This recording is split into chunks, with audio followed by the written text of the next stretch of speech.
से पाक है, हुजूर ने सुराख में पेशाब करने से ममानत फरमाई है। ये आप बाहर ज़मीनों में कहीं किसी जगह पर पेशाब करते हैं ना, तो आप वहाँ देखते हैं कि वहाँ सुराख होता है, चींटियों का सुराख होता है, या वैसे बेल बने होते हैं सुराख में। तो ऐसे सुराखों में पेशाब करना ममनू है। पेशाब करने से सुराख जो बने होते हैं, क्योंकि वो भी तो किसी मखलूक के घर होते हैं ना, मखलूक ही वहां रहती होती है, सांप हो, बिच्छू हो, या चूहा हो, या किसी भी, वो बिल जो सुराख होते हैं वो किसी मखलूक का घर ही है ना। तो इसलिए नबी करीम अलैहिस्सलाम ने फरमाया, जमीन पर जहाँ कहीं बार पेशाब करें छोटा, तो वहां इस चीज का एहतमाम कर लें कि आप सुराख में तो पेशाब नहीं कर रहे, तो सुराख में भी पेशाब करना जो है ये ममनू है। नबी करीम अलैहिस्सलाम ने ये इस्तंजा के आदाब में ये सारी चीजें अहादीस तैयबा मौजूद है मुख्तलिफ अहादीस की कुतुब में। और तीन चीजें नबी करीम अलैहिस्सलाम ने फरमाया लानत का सबब है। कितनी चीजें? तीन चीजें लानत का सबब है। इस हदीस को बड़ी तवज्जो से आप समाअत फरमाइएगा। तीन चीजें लानत का सबब है, उनमें से उनसे बचो। नबी करीम अलैहिस्सलाम ने फरमाया उनसे बचो। उनमें से पहली चीज ये है घाट पर पेशाब करना।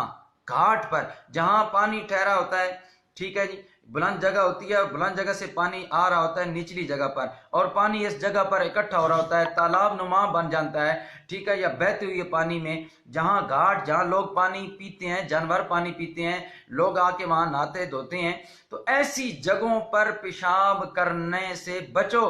क्योंकि जो बंदा ऐसी जगह पर पेशाब करता है, घाट पर पेशाब करता है, अल्लाह ताला उस पर लानत भेजता है। एक तो जगह ये है, और दूसरी जगह कि रास्ते में पेशाब करना, रास्ते के बीच में या रास्ते पर पेशाब करना, ये भी लानत का सबब है। जो बंदा रास्ते में बैठकर पेशाब कर रहा होता है, अल्लाह ताला उस पर लानत भेजता है, और ये लानत का सबब है, ये उसका फेल। नबी करीम अलैहिस्सलाम के हदीस पाक है। बहुत सारे लोगों को देखते हैं जी, नाले बने होते हैं साइड पर, और रोड पर ही बैठ जाते हैं। अब आपको नहीं मालूम कि वहां से कितनी पर्देदार औरतें भी गुजर रही हैं, ठीक है जी। शर्म हया, मर्द भी शर्म महसूस करते हैं कि एक बंदा पेशाब पर बैठा, उसे देखने में मर्द भी, दूसरे मर्द भी शर्म महसूस करते हैं। तो वहां हमारी माएँ बहनें बेटियां रास्ते में से गुजर रही होती हैं, और एक मर्द जो है जी वो नाड़ा खोल के बैठ जाता है पेशाब करने के लिए। उसे ये नहीं पता कि ये कितना बुरा फेल है। भाई आप बाथरूम कितने दूर होते हैं, अगर आप सफर में भी हैं, होटल में किसी जगह गाड़ी रुकती है, वहां मौजूद, क्योंकि गाड़ी रुकेगी तो आपने पेशाब करना है ना, तो आप बाथरूम में जाएं। होटल पर बाथरूम बने होते हैं, पेट्रोल पंप पर किसी जगह गाड़ी रोकते हैं, वहां बाथरूम बने होते हैं। तो आप बाथरूम, आजकल तो सहूलत मौजूद है, जब एक फैसिलिटी मौजूद है, आप उधर आसानी से अपनी हाजत पूरी कर सकते हैं, अपनी गजाए हाजत और पाखाना वगैरह पेशाब वगैरह कर सकते हैं।